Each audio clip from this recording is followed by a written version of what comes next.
রাজ্যে ধাপে ধাপে শীতের বিদায় পর্ব। ধাপে ধাপে পারদ উত্থান, বেলা বাড়লে শীত গায়েব। বুধবারের মধ্যে 14 থেকে 16 ডিগ্রির তাপমাত্রা বৃদ্ধি।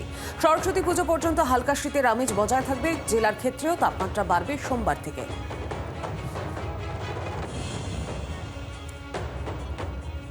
শীতের বিদায় পর্ব শুরু হয়েছে, ধাপে ধাপে পারদ বাড়ছে, বেলা বাড়লেই শীত গায়েব। আরো বিস্তারিত জানাবেন, সরাসরি আমার সঙ্গে রয়েছেন প্রতিনিধি অয়ন ঘোষাল। অয়ন, আমরা বেলা বাড়ার সঙ্গে সঙ্গে দেখছি শীতের আর সেরকম ভাবে কোনো আমেজ পাওয়া যাচ্ছে না, তাহলে কি শীতের কাউন্টডাউন শুরু? যে মুর্শিদাবাদে গত বুধবারও রাতের তাপমাত্রা ছিল 8.5, সেই মুর্শিদাবাদে আজকে সকালে এই সময় দাঁড়িয়েও কোনো শীতের পোশাকের প্রয়োজন হচ্ছে না, যার পরিষ্কার অর্থ যে শীতের ইনিংস গত সপ্তাহ পর্যন্ত একেবারে জমজমাট ব্যাটিং করেছে, সেই শীতের কামড় কিন্তু আজ রবিবার থেকে গোটা রাজ্যে ধাপে ধাপে একটু একটু করে কমতে থাকবে। বাড়তে থাকবে তাপমাত্রা সোমবার আগামীকাল থেকে। বুধবারের মধ্যে এই প্রত্যেকটি জেলার রাতের তাপমাত্রা গড়ে 4 ডিগ্রি পর্যন্ত বাড়তে চলেছে। দিনের তাপমাত্রা একই সঙ্গে 3 থেকে 5 ডিগ্রি পর্যন্ত বাড়তে পারে কোনো কোনো জেলায়।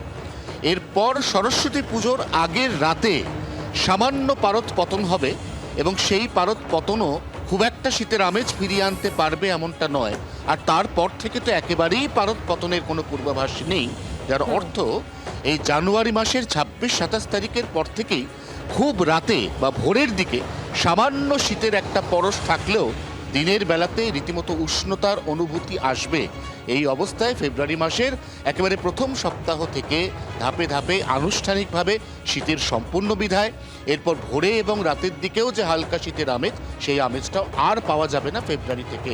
এবং এই আমেজ কমার সঙ্গে সঙ্গে রাজ্যে ঘন কুয়াশার সতর্কতা জারি হচ্ছে আজ রাতের পর থেকে।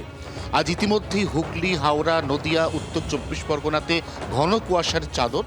তবে প্রধানমন্ত্রীর চপার যখন হুগলির সিঙ্গুরের আশেপাশের হেলিপ্যাডে অবতরণ করবে, সেই সময়টা হচ্ছে দুপুর গড়িয়ে অনেকটা বেলার দিকে। অতএব সেই সময় আর কুয়াশার দাপটে প্রধানমন্ত্রীর চপার ল্যান্ডিংকে ঘিরে নতুন করে কোনো অনিশ্চয়তা তৈরি হবে না বলেই এখনো পর্যন্ত মনে করছে আলিপুর আবহাওয়া দফতর। একেবারে অয়ন, ধন্যবাদ তোমাকে। বাংলার আওয়াজ, বাঙালির আবেগ, জি 24 ঘন্টা।